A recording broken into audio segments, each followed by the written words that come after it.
በስመ አብ ወወልድ ወመንፈስ ቅዱስ አሐዱ አምላክ አሜን። ኦሪት ዘጸአት ምዕራፍ 20 እግዚአብሔርም ይህንን ቃል ሁሉ እንዲህ ብሎ ተናገረ። ከግብጽ ምድር ከባርነት ቤት ያወጣሁ እግዚአብሔር አምላክህ እኔ ነኝ። ከኔ በቀር ሌሎች አማልክት አይሁኑልህ። በላይ በሰማይ ካለው በታችም በምድር ካለው ከምድርም በታች በውሃ ካለው ነገር የማናቸውንም ምሳሌ የተቀረጸውንም ምስል ላንተ አታድርግ፣ አትስገድላቸው፣ አታምልካቸውም።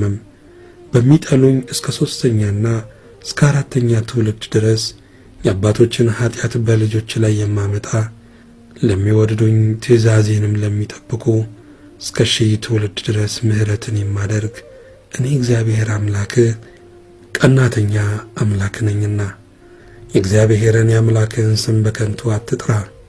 እግዚአብሔር ስሙን በከንቱ የሚጠራውን ከበደል አያነጻውምና። የሰንበትን ቀን ትቀድሰው ዘንድ አስብ። 6 ቀን ሥራ ተግባርንም ሁሉ አድርግ። 7ኛው ቀን ግን ለእግዚአብሔር ለአምላክህ ሰንበት ነው። አንተ ወንድ ልጅህም ሴት ልጅህም ሎሌህም ገረድህም ከብትህም በደጆችህም ውስጥ ያለ እንግዳ በእርሱ ምንም ሥራ አትስሩ። እግዚአብሔር በ6 ቀን ሰማይንና ምድርን ባሕርንም ያለባቸውንም ሁሉ ፈጥሮ በ7ኛው ቀን አርፏልና። ስለዚህ እግዚአብሔር የሰንበትን ቀን ባርኮታል ቀድሶታልም። አባትህንና እናትህን አክብር፣ እግዚአብሔር አምላክህ በሚሰጥ ምድር ዕድሜ እንዲረዝም። አትግደል፣ አታመንዝር፣ አትስረቅ፣ በባልንጀራ ላይ በሐሰት አትመስክር። የባልንጀራህን ቤት አትመኝ። የባልንጀራህን ሚስት ሎሌውንም ገረዱንም በሬውንም አህያውንም ከባልንጀራ ገንዘብ ሁሉ ማናቸውንም አትመኝ።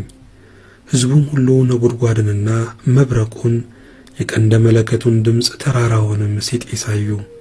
ሕዝቡም ባዩ ጊዜ ተርበደበዱ፣ ርቀውም ቆሙ። ሙሴንም አንተ ተናገረን እኛም እንሰማለን፣ እንዳንሞት ግን እግዚአብሔር አይናገረን አሉት። ሙሴም ለሕዝቡ እግዚአብሔር ሊፈትናችሁ ኃጢአትንም እንዳትሰሩ እርሱን መፍራት በልባችሁ ይሆን ዘንድ መጥቶአልና አትፍሩ አለ። ሕዝቡም ርቀው ቆሙ። ሙሴም እግዚአብሔር ወዳለበት ወደ ጨለማው ቀረበ።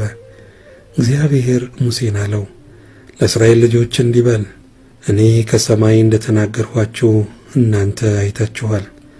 ባጠገቤ ምንም አታድርጉ። የብር አማልክት የወርቅም አማልክት ለእናንተ አታድርጉ። የጭቃ መሠዊያ ሥራልኝ። የሚቃጠለውንና የደህንነት መሥዋዕትህን በጎችህንም በሬዎችህንም ሰዋበት።